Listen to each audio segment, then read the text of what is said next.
വളരെ സാധാരണക്കാരിയായിരുന്ന മറിയം അസാധാരണമായ കഴിവുള്ളവളായി തീർന്നത് എങ്ങനെയാണ്? പരിശുദ്ധാത്മാവിലൂടെയാണ്. അപ്പോൾ ഈ 4 ദിവസങ്ങളിൽ സംഭവിക്കുന്ന ഒരു പ്രധാനപ്പെട്ട കാര്യം, പരിശുദ്ധ അമ്മയിൽ പ്രവർത്തിച്ച അതേ പരിശുദ്ധാത്മാവിനെ വളരെ സാധാരണക്കാരായിരിക്കുന്ന നമ്മുടെ ഓരോരുത്തരുടെയും ജീവിതത്തിൽ നമ്മൾ സ്വീകരിക്കുന്നു. എന്തിനെ? പരിശുദ്ധ അമ്മയിൽ പ്രവർത്തിച്ച അതേ പരിശുദ്ധാത്മാ അഭിഷേകം. ഹല്ലേലൂയാ, ഹല്ലേലൂയാ, ഹല്ലേലൂയാ. അതുകൊണ്ട് നമുക്കൊരു വചനം, വളരെ പരിചിതമായ വചനം നമുക്കൊന്ന് പഠിച്ചുകൊണ്ട് ഈ ശുശ്രൂഷയിലേക്ക് പ്രവേശിക്കാം. ലൂക്കാസ് വിശേഷം 1-ാം അധ്യായം 35-ാം തിരുവചനം. ഇത് കാണാതെ അറിയാവുന്ന ഒത്തിരി പേര് ഇവിടെ ഇരിപ്പുണ്ട്. ലൂക്കാസ് വിശേഷം 1:35. ഏതാ വചനം? പറഞ്ഞേ. പരിശുദ്ധാത്മാവ് നിന്റെ മേൽ വരും, അത്യുന്നതന്റെ ശക്തി നിന്റെ മേൽ ആവസിക്കും. ഇതാണ് വചനം. എല്ലാവരും ഒന്ന് ഏറ്റു പറഞ്ഞേ, വലതുകരൊന്ന് ഉയർത്തിപ്പിടിച്ചൊന്ന് ഏറ്റു പറഞ്ഞ് ഞാൻ പറഞ്ഞു തരാം. ഒച്ചത്തി പറഞ്ഞോ. പരിശുദ്ധാത്മാവ് നിന്റെ മേൽ വരും, അത്യുന്നതന്റെ ശക്തി നിന്റെ മേൽ ആവസിക്കും. പരിശുദ്ധാത്മാവ് നിന്റെ മേൽ വരും, അത്യുന്നതന്റെ ശക്തി നിന്റെ മേൽ ആവസിക്കും. ഒന്നും കൂടെ പറഞ്ഞേ. പരിശുദ്ധാത്മാവ് നിന്റെ മേൽ വരും, അത്യുന്നതന്റെ ശക്തി നിന്റെ മേൽ ആവസിക്കും. വലതുകരം നെഞ്ചോട് ചേർത്ത് വെച്ചിട്ട് ഈ വചനം നമ്മളോട് തന്നെ പറഞ്ഞ്, പരിശുദ്ധാത്മാവ് എന്റെ മേൽ വരും, അത്യുന്നതന്റെ ശക്തി എന്റെ മേൽ ആവസിക്കും. ഒന്നും കൂടെ പറഞ്ഞേ. പരിശുദ്ധാത്മാവ് എന്റെ മേൽ വരും, അത്യുന്നതന്റെ ശക്തി എന്റെ മേൽ ആവസിക്കും. ഒന്നും കൂടെ പറഞ്ഞ് വിശ്വസിച്ച് പറഞ്ഞേ. പ്രത്യേകിച്ച് ഓൺലൈനിലൊക്കെ പങ്കെടുക്കുന്നവരുണ്ട്, ആയിരിക്കുന്ന ഇടങ്ങളിൽ ഇരുന്നു കൊണ്ടത് പറഞ്ഞോളൂ. പരിശുദ്ധാത്മാവ് എന്റെ മേൽ വരും, അത്യുന്നതന്റെ ശക്തി എന്റെ മേൽ ആവസിക്കും. എന്റെ മേൽ ആവസിക്കും. ശ്രദ്ധിച്ചേ. വളരെ സാധാരണക്കാരിയായിരുന്ന മറിയം എന്ന സ്ത്രീ നമ്മളെപ്പോലെ തന്നെയായിരുന്നു. എന്നാൽ ഈ പരിശുദ്ധാത്മാവിനെ സ്വീകരിച്ചതിന് ശേഷം പരിശുദ്ധ അമ്മ അസാധാരണമായ കാര്യങ്ങൾ കേൾക്കുന്നതിനും അനുഭവിക്കുന്നതിനും യോഗ്യതയുള്ള വ്യക്തിയായി തീർന്നു. അങ്ങനെയെങ്കിൽ നമ്മുടെ ജീവിതത്തിലും നമുക്കാവശ്യമായ ഏറ്റവും വലിയ കൃപ എന്ന് പറയുന്നത് ഈ പരിശുദ്ധ അമ്മയിൽ നിറഞ്ഞു നിന്നിരുന്ന പരിശുദ്ധാത്മാ അഭിഷേകം. ഈ അഭിഷേകം ജ്വലിപ്പിക്കപ്പെടുന്നതിന് വേണ്ടിയുള്ള ശുശ്രൂഷയാണ് നമ്മൾ ഇപ്പോൾ പങ്കെടുത്തുകൊണ്ടിരിക്കുന്ന ശുശ്രൂഷ. ഹല്ലേലൂയാ, ഹല്ലേലൂയാ, ഹല്ലേലൂയാ, ഹല്ലേലൂയാ.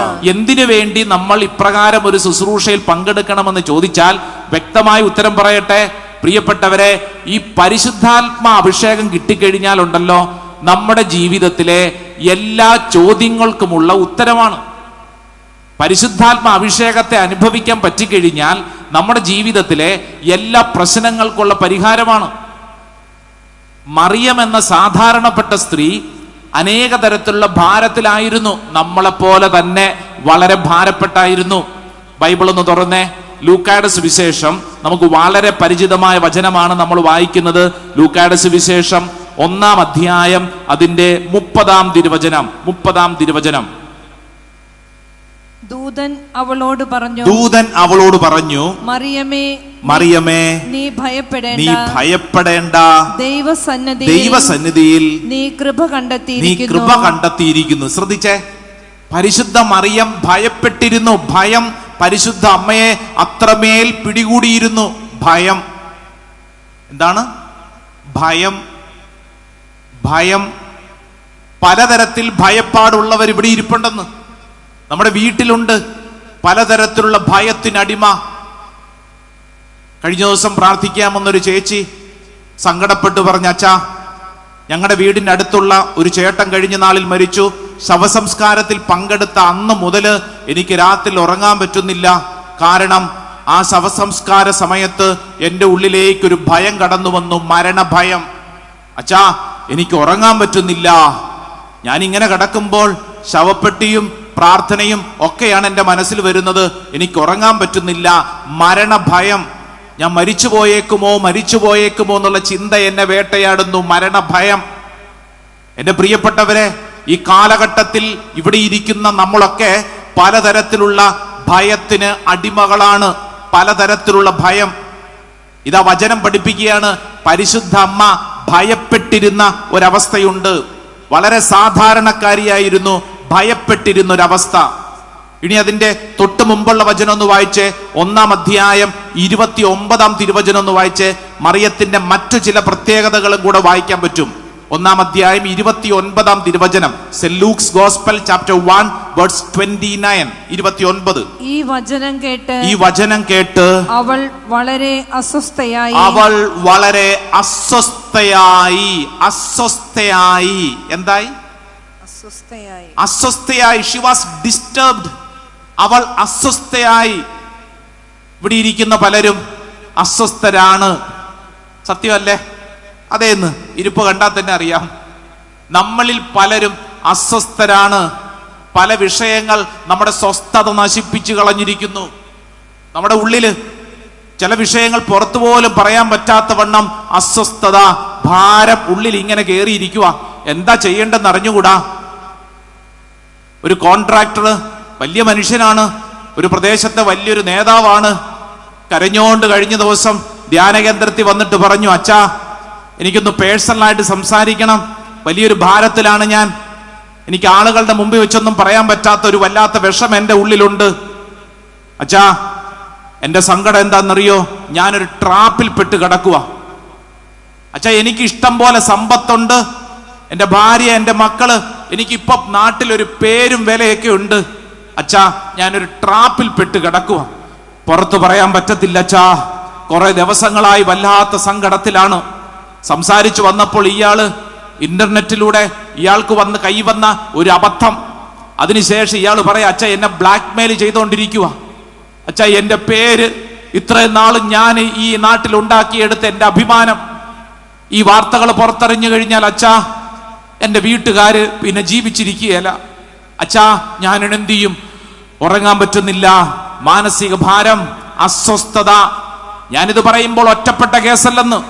അനേകരുടെ ഉള്ളിൽ ഇങ്ങനെയുള്ള പല പല സംഭവങ്ങളും അസ്വസ്ഥപ്പെടുത്തുന്നു. അസ്വസ്ഥത. ഇവിടെ ഇരിക്കുന്ന അനേക മാതാപിതാക്കൾ അസ്വസ്ഥപ്പെട്ടിരിപ്പുണ്ട്. എന്തെന്നറിയോ?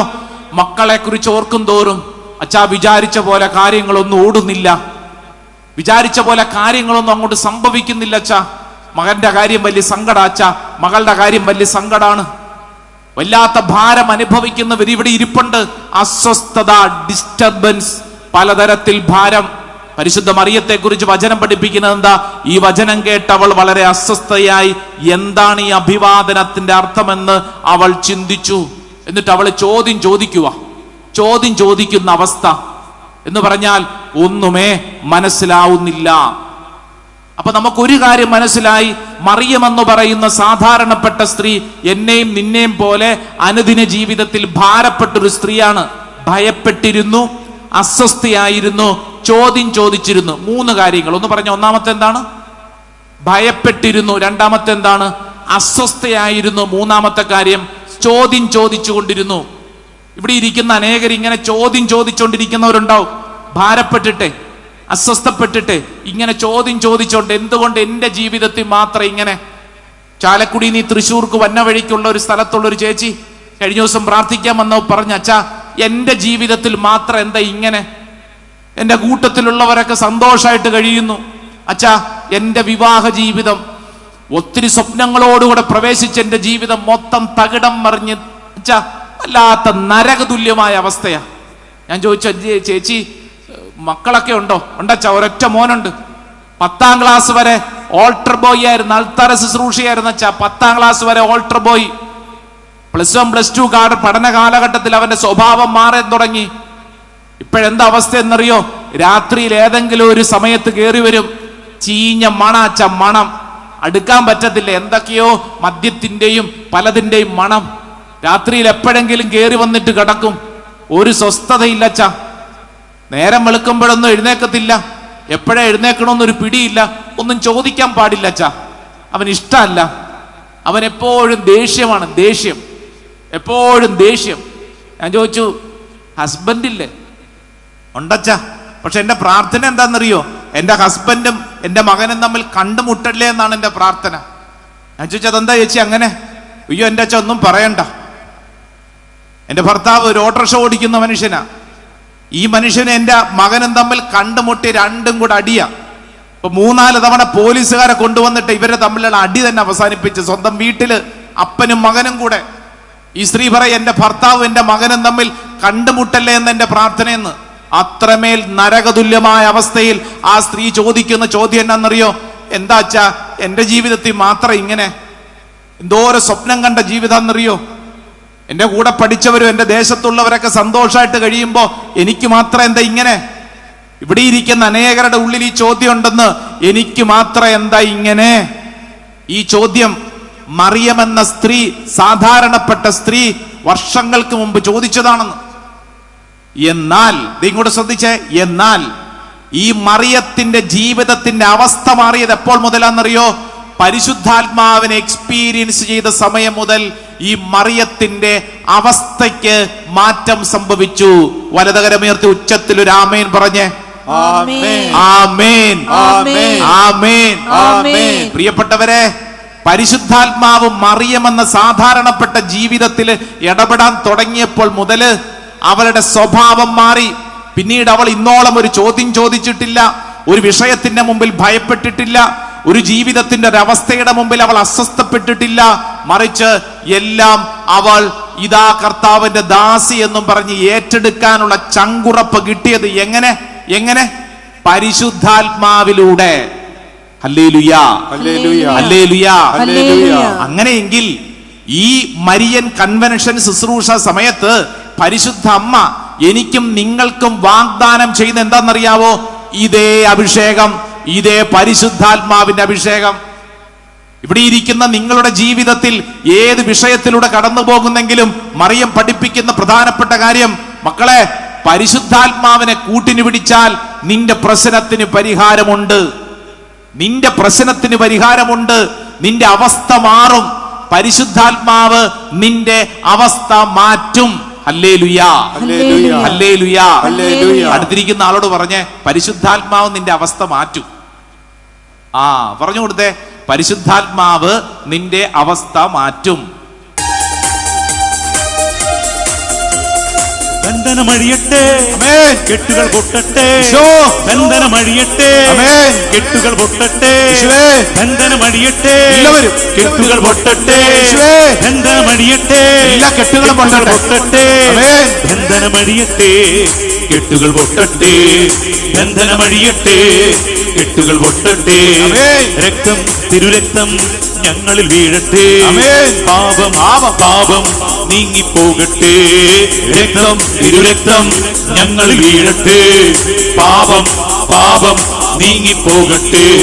വിടുതൽ നൽകണമേ ആത്മാവേ, വിടുതൽ നൽകണമേ പരിശുദ്ധാത്മാവേ, വിടുതൽ നൽകണമേ പരിശുദ്ധാത്മാവേ, വിടുതൽ നൽകണമേ പരിശുദ്ധാത്മാവേ, വിടുതൽ നൽകണമേ പരിശുദ്ധാത്മാവേ, വിടുതൽ നൽകണമേ പരിശുദ്ധാത്മാവേ. കരങ്ങൾ ഉയർത്തി, സ്വരമുയർത്തി യേശുവേ വിളിക്കട്ടെ, വിളിക്കട്ടെ. നാവിന്റെ എല്ലാ കെട്ടുകളും കർത്താവ് അഴിക്കട്ടെ. ദൈവത്തെ ആരാധിക്കുന്ന ഈ സമയത്ത് ദൈവത്തിന്റെ ആത്മാവ് ഓരോ വ്യക്തിയുടെ മേലും അത്ഭുതകരമായിട്ട് പ്രവർത്തിക്കും. നന്നായിട്ട് സ്തുതിക്കട്ടെ. ഓ ദൈവത്തിന്റെ ആത്മാവേ, ഇവിടെ നിന്ന് ഉയരുന്ന പ്രാർത്ഥനകൾക്ക് നേരെ ശക്തിയും ബലാഭിഷേകം ചൊരിയണമേ. ഞങ്ങളുടെ എല്ലാ തടസ്സങ്ങളും മാറ്റണമേ. ആത്മീയ മേഖലയിൽ ഒരു അഭിഷേകം വെളിപ്പെടട്ടെ, ഒരു പുതിയ ശക്തി വെളിപ്പെടട്ടെ. ശക്തി, the mighty power, the holy power, പരിശുദ്ധ അമ്മയുടെ മേൽ നിറഞ്ഞ അഭിഷേകം. കൈകൾ അടിച്ച് ചാടിക്കൊള്ളേ. ആമേൻ, ആമേൻ, ആമേൻ.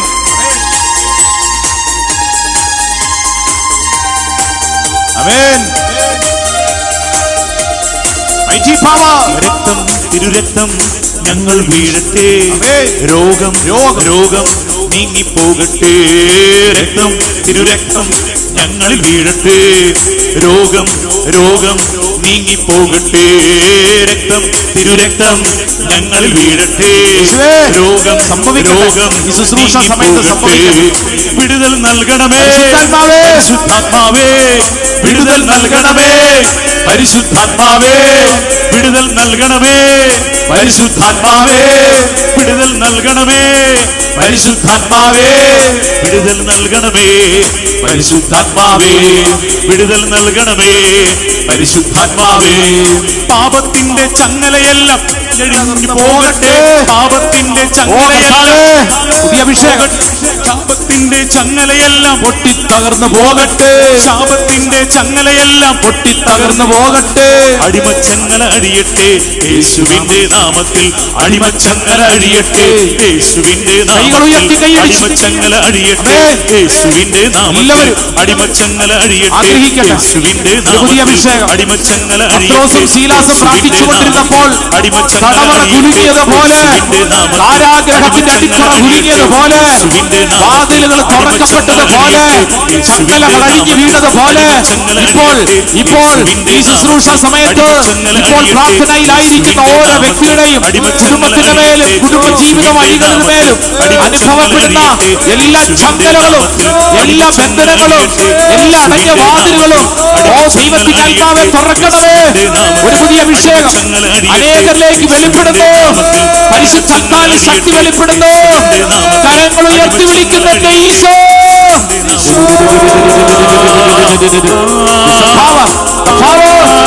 യേശുവിന്റെ നാമത്തിന്റെ ശക്തി, തിരുരക്തത്തിന്റെ ശക്തി, തിരുകുരിശിന്റെ ശക്തി ഓരോ വ്യക്തിയുടെ മേലും വെളിപ്പെടട്ടെ.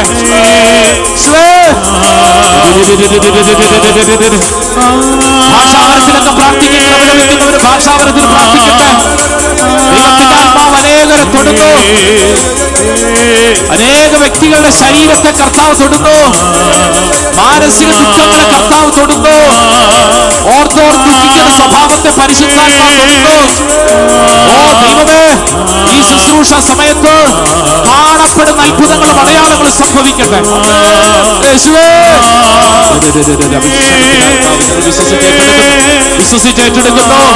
കരങ്ങൾ ഉയരട്ടെ, കരങ്ങൾ ഉയരട്ടെ, സ്തുതികൾ ഉയരട്ടെ. യേശുവേ,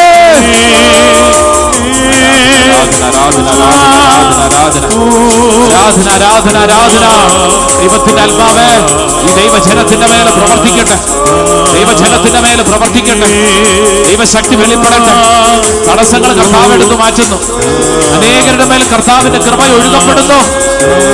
യേശുവേ, ഈശോ, ആരാധന, ആരാധന, ആരാധന, ആരാധന, ആരാധന, ആരാധന, ആരാധന, ആരാധന. ഓ ദൈവത്തിന്റെ ആത്മാവേ, വിശ്വസിച്ച് ഏറ്റെടുക്കുന്നു. ഓ കർത്താവേ, ദൈവത്തിന്റെ ആത്മാവ് ഞങ്ങൾ ഏറ്റെടുത്ത് പ്രാർത്ഥിക്കുന്നു. കണ്ണടച്ച് കരങ്ങൾ കൂപ്പി വിശ്വസിച്ച് പ്രാർത്ഥിച്ചോളൂ.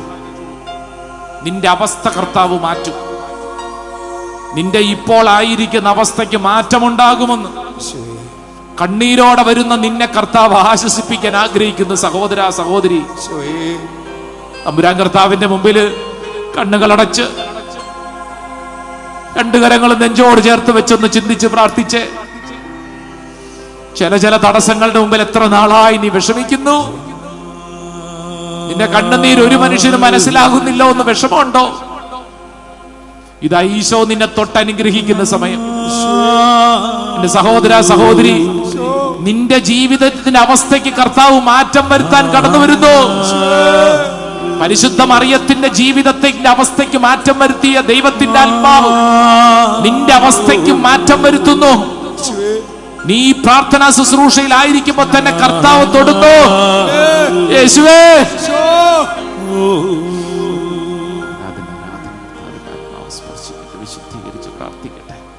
വിശ്വസിച്ച് യേശുവിന്റെ ആശീർവാദം സ്വീകരിക്കുന്നതിന് വേണ്ടി പ്രാർത്ഥിക്കുക. ഈശോയെ, എന്നെയും എൻ്റെ കുടുംബത്തെയും എൻ്റെ നിയോഗങ്ങളുടെ മേലും കർത്താവേ എന്നെ ആശീർവദിക്കണമേ. വിശ്വസിച്ച് ഈശോയെ നോക്കി രണ്ട് കരങ്ങൾ നീട്ടിപ്പിടിച്ച് യേശുവിന്റെ ആശീർവാദം സ്വീകരിച്ച് പ്രാർത്ഥിക്കട്ടെ.